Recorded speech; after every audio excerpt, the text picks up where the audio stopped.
ஏதாவது ஒரு கதை சொல்லு. ஒரு வீரனோட கதையை கேளுங்க. வீரனோட கதை.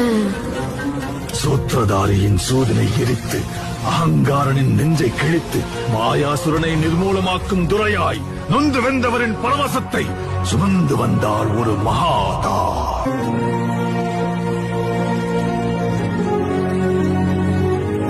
பயந்து மருகி பதரை சுருங்கிய சந்திரன் முகிலின் முந்தானையில் அஞ்சு ஒளிந்திருக்க ஜோதியாய் ஒரு பெண் எரிமலை ஒன்றை பெற்றெடுத்தார். எரியும் தீயினில் பொழியும் மழை போல் சாவின் வீட்டினில் காரனை வென்றவர். ஆணவத்திற்கு எதிராய் கிளர்ச்சி ரூபத்தில் லங்கேஸ்வரனுக்கு எதிராய் வில்லேந்தி நின்றார். எரியும் ஜமதக்னி கோபத்தை மீறி சர்வமும் தான் என்ற பரமனை வினவினார். வேட்டைக்காரனை வேட்டையாட ரணவேட்டையனாய் வந்தார்.